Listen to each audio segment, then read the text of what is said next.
Now let's talk about the engineering of rocket science. Right? How do we, let's say we're going to build a rocket. What do we have to do to build a rocket? Well, the first thing we need is we need some kind of thrust. Right? We need something that's going to move it. We need a vehicle. Something to like contain the whole apparatus. We need guidance. Well, for any modern rocket, we need guidance, right? When you're shooting it with a bow and arrow, there's really no guidance to that stick, and whatever point you aim it at is the guidance. And then we need a payload. Unless we're just launching it for the heck of it, how far can we have it go? Then you don't have to have a payload. So let's kind of go through some of these things in a little bit more detail. Maybe I should not go into extreme detail or it's going to bore everybody to death. Let's talk about the simplest one first. The vehicle. What is the thing now? Did you ever like pick up a dead insect? Or even a dead bird, but really a dead insect. The thing that is like so remarkable about an insect is that they are so light. Right? They weigh almost nothing. And why is that? Because if they weighed more, they'd never fly. So weight is such a monumental consideration when it comes to designing any kind of vehicle that leaves the surface of the Earth, especially of a rocket. So we want a vehicle that's going to be as stiff as we need it to be, as strong, but as lightweight as possible.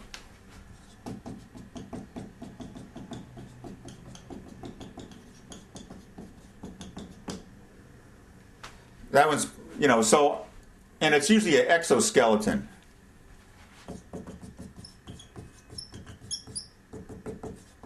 Right, when you build, you think about a bird, you think about a human being, a house, you have a frame. In the case of a human, the frame is the skeletal system. And then we have the surface, the rest of it is kind of mounted on the skeleton. Compare that with an insect, which is essentially just a shell with nothing in it, right? So an exoskeleton, as opposed to a human, which is an endoskeleton, is a more efficient design from the standpoint of weight. All modern airliners, 747s, what have you, the Dreamliner, all that, G5s, whatever, all modern airliners are exoskeleton designs, right? The skin, the thing that holds the windows in place, also is the structure. There is no frame underneath that. Right, we don't have room for a frame here. So in fact, if we can reuse the walls of the tanks as part of the exoskeleton, we're going to do that, right? So if you look at a rocket, let's kind of do an exploded view of a rocket.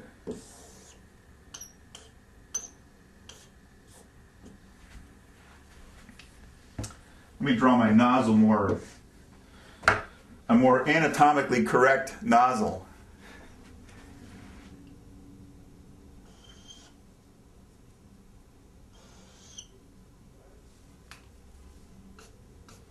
So in here we need a tank.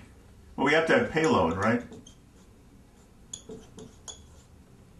Now, people always put the payload at the top. Does it need to go at the top? No. But if you're going to throw away everything you don't need and you have to propel yourself, where else are you going to put it? You're going to put the payload here, then you have to route all the fuel around it. That would be stupid. So the payload usually goes at the top. Now, what do they call that thing around the payload? They call that the shroud. Right, on a Titan, like on a Titan IV, which was a big Air Force launch vehicle, the thing kind of looked like this, and then it kind of had a pointed shape, but it's a rounded point. The shroud and the payload. Other people, they call this the fairing. I guess the terms shroud and fairing are more or less interchangeable. On the shuttle, they call it a nacelle. On a motorcycle, they call it a fairing. I forget where else they call it a nacelle. Anyway, so that's the thing around the payload. Now, once you reach orbit, does this thing matter? No, of course not, because there's no drag, right? There's no air. There's no drag, so it doesn't have to look pretty. But to get to orbit, and we'll talk about that in more detail shortly. So we have to have a tank in here of fuel. Now, I'm showing you a liquid rocket here. I'll show you a solid rocket next. And we have to have a tank of LOX, some kind of oxidizer, right? Usually it's liquid oxygen. And then we have to have a way to route all this stuff into the combustion chamber. And then we have the nozzle where the stuff comes out. So if you took a torch and you ran it at maximum potential with this fuel and liquid oxygen mixture coming out of it through this nozzle, what would happen to this nozzle on your torch? Well, it would burn up in a matter of seconds. Then you'd have no more nozzle. Then you're done, right? So what do normally is they route the fuel. They route the fuel actually through the skin of the nozzle to cool the nozzle. It also heats the fuel, and then they burn the fuel. So they actually use the fuel itself to cool the nozzle. The nozzle, let's put another thing in here for guidance, which I'll talk about later. The nozzle has a specific shape. The nozzle has to have this shape that kind of goes like this. It's called a converging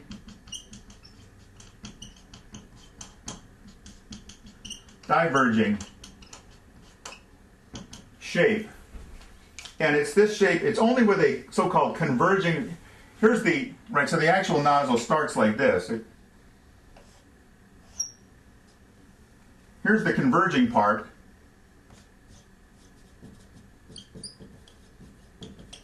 And here's the diverging. And what's so special about this converging, diverging nozzle? Well, it allows you to have supersonic speed. What happens is you get a shock wave in the throat. So you have Mach 1 here. And then here what happens is you actually go into more than Mach 1. You can go supersonic. And when I show you the equation for rocket thrust, exit velocity is one of the major terms. So you want things to come out as fast as they can out the back. So that's the only way to get a supersonic flow, right? So they always talk about the gases expand against the nozzle. I'll show you some radical designs later on where the streamlines of the flow become the nozzle, but you can't go to orbit that way necessarily. So you have to have a nozzle. And then you have to have fuel and some kind of a oxidizing agent. That's a liquid rocket. So the first thing when we talk about thrust is we have liquid versus solid. Let me describe now what a solid rocket looks like. It's simpler.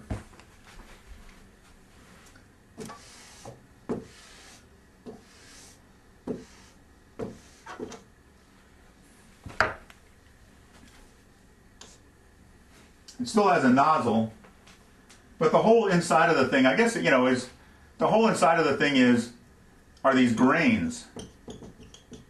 And the grain is made up of fuel and oxidizer and also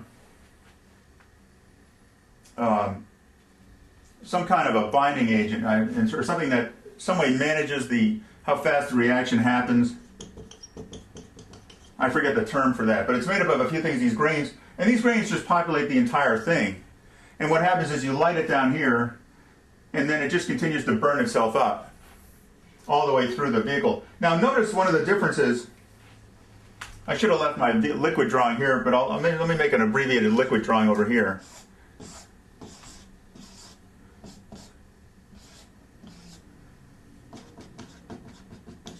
Right, we can use the tanks as the skin for this thing, so as part of the exoskeleton.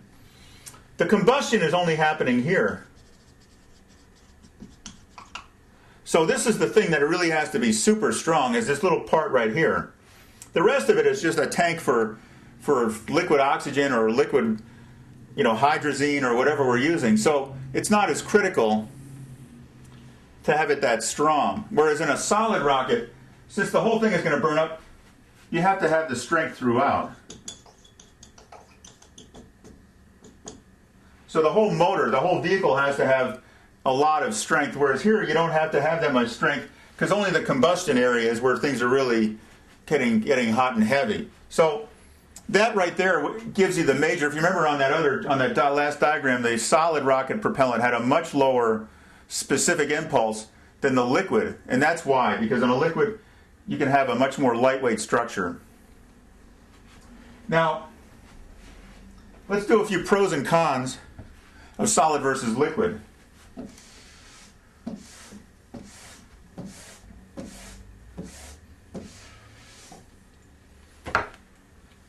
Let's do the solid first. Well, we'll do a little comparison. The pros for the solid is it's simple, right? It's easy to store.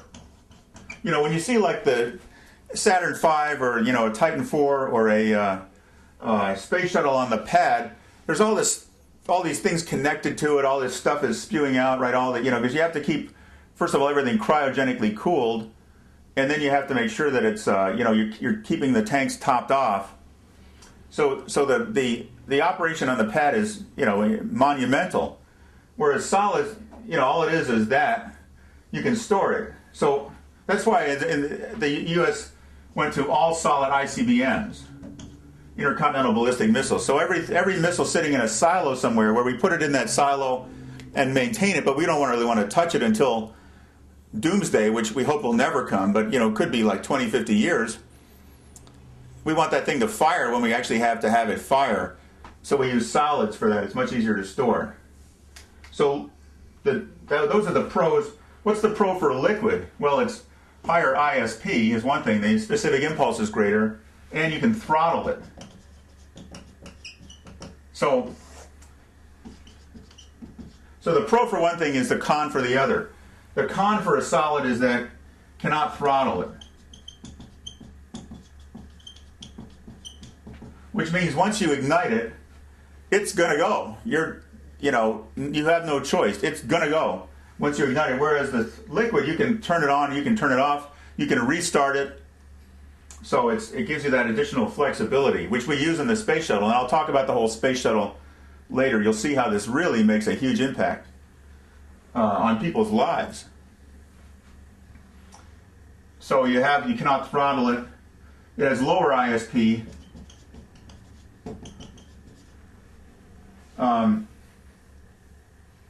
I think those are the major differences.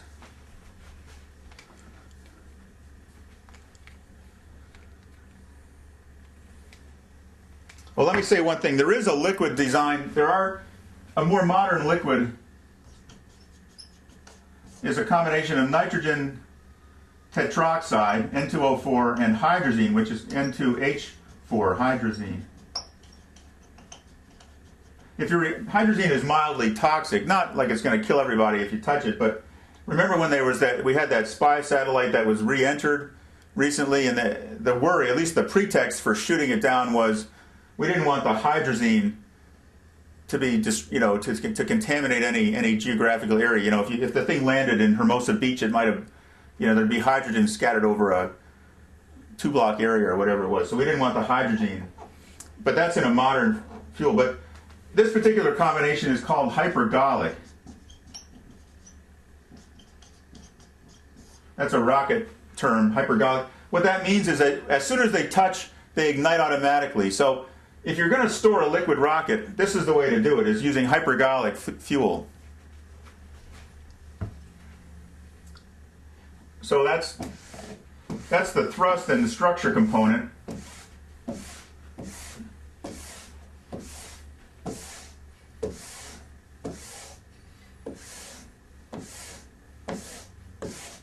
Solid versus liquid. Now let's talk about guidance. Well, we can do spin stabilization, right? We have a few choices here: spin, stabilize, or we can use fins. Why do rockets have fins? Well, those fins help to keep you oriented in the right direction. And if the fins are movable, then that gives you a way to steer. And then there's also the gimbaling of the nozzle. So in a modern rocket, I'll just draw the bottom part of the rocket. Here's the nozzle. The nozzle can actually move slightly, very slightly, but it doesn't take a big movement in order to have a big impact on guidance. So the nozzle can go over here, right? It has a little movement. We also have these fins. And I don't believe the fins are usually made movable, but they could be made movable, and that gives you another control surface. And we don't normally spin rockets, at least not the first stage. There are some upper stages that we still spin, but not the first stage. And not if there's any human beings on it, because that would really mess them up. So those are the ways we can guide the thing. And usually there's a guidance unit, right? So usually if it's going to be guided like that, we have also somewhere at the top in the guidance area, we have a gyro, which is measuring movement. And then there's a system, a control system that takes any movement and senses, and then makes a corrective action down here to keep the thing on track. The controls, it's a control system, a so-called closed loop control system. Now there's also telemetry, right? So this thing is also sending back telemetry, which is a radio signal to the ground. Now you don't have to have telemetry to have a rocket, right? The radio communication wasn't even invented until like the 20s. But if you want to have a serious rocket, you better have some telemetry.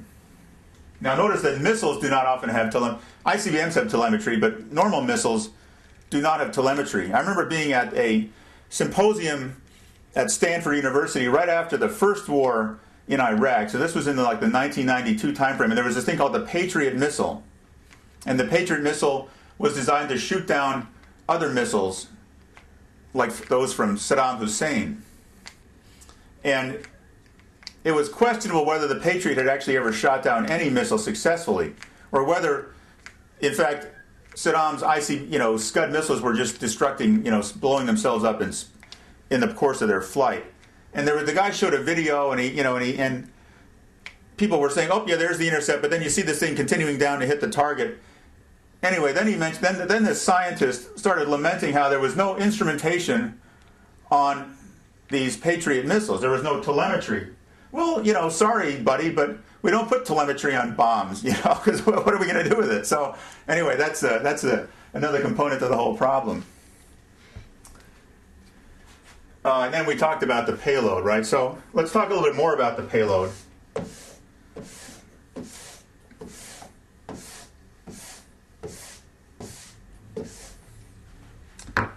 Right, only to say a few things. The payload could be human. It could be, a bomb. It could be a satellite, an experiment, instrumentation, whatever. You can put essentially anything you want in the payload, but that's the whole objective of doing the exercise. Okay, so guidance. Okay, wait.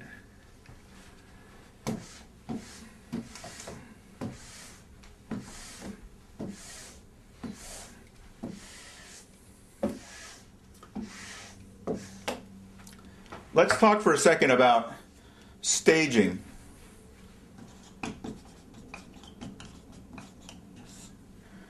Right, the thing that makes a rocket difficult to build, so that it can actually go into orbit, is that you have to reach a certain speed, and that's our next topic. But I don't want to get ahead of myself, but reaching that speed is incredibly difficult. It's like 1,000 times more difficult than going into space. So, because you not only have to carry the fuel that you're burning now, you have to carry the fuel that you're going to burn in the future. So it just occurred to me that I forgot one other thing here, and I'm just going to throw it in right now. Ballistic. Right, a bullet is ballistic. It's all the propulsion is done at the time that it fires. Then it just coasts from that standpoint forward. Right, we could build a giant gun that would shoot something pretty far into the air. Could we build a gun that would shoot something into orbit? Maybe, maybe not. Right now, there was this concept on time to do is magnetic levitation, where they had some kind of a rail, a maglev rail, and they had the vehicle here, and they accelerated this thing on this using this magnetic, and then that would have enough velocity to actually go into orbit. The problem is, if you had this thing and it was ballistic, so all the propulsion is done only at this moment. And let's say your satellite looked like this, and it's got some solar panels that attached to it that are going to be deployed, and it has some antennas that are going to be deployed and things, and you put it into this kind of a launcher. When that satellite got into orbit, what's it going to look like? It's going to look like this. It's going to be a pancake, because we're going to crush the damn thing with that enormous G-force of the actual flight into orbit. So we have to, we have to minimize G's.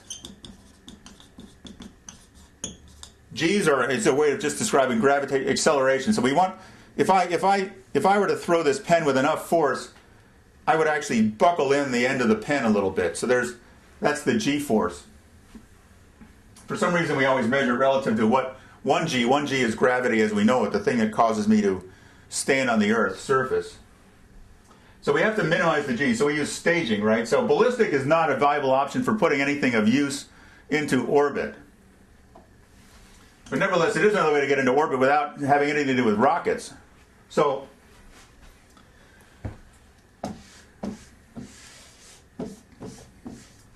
what makes a rocket unique is we're throwing stuff out the back and we're only burning it a little at a time.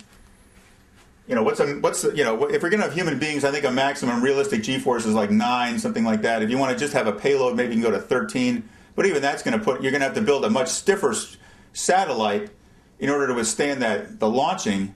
And then all that additional weight into stiffening the satellite is just going to detract from what useful capability is in the satellite. So you can see the trade-offs that people have to go through. And there's not always a right answer, or the right answer is not always obvious. So we're going to use staging, right? We have a rocket.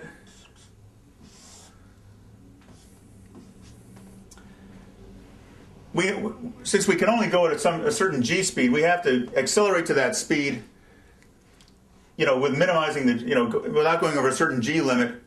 We have to carry not only the fuel that we're burning at this moment, we have to carry all the future fuel too. So having a one-stage rocket, you're carrying all this extra fuel that you need for the future, and then you're also carrying the spent motor, right? The spent space. So what staging does is it says, let's break it into pieces. And then as we use a certain part of the fuel and oxygen, we just throw that piece away and start a new one. So, after we get so far, then all we have left is this, right? This piece flies away, flies into the ocean or wherever. Then we ignite the second stage. So that would be considered the first stage. This is the second stage. And so on and so forth. So a staging concept you can get is a lot more efficient, right? The Saturn V that went to the moon had how many stages? 4 stages. Out of that giant vehicle, see if I can do a drawing of that.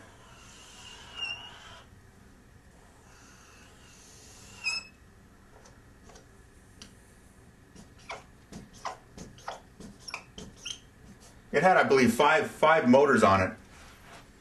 And then there's this thing on the top. Now that's a crew escape piece. That's in case something goes wrong, they blast off. The people are all in here. They blast that off to save the crew. But once they get into orbit, this thing they get rid of. But out of this entire vehicle, what's the only piece that came back is that one tiny little piece that they call the command module. The whole rest of it, right? These stages we got rid of just getting there. Then this we use to go to the moon and get off the moon's surface and then get back into Earth's orbit, and then we throw that away too. So the idea of an efficient rocket design is you throw away everything you don't need, commonly called staging. Now let's talk about max Q.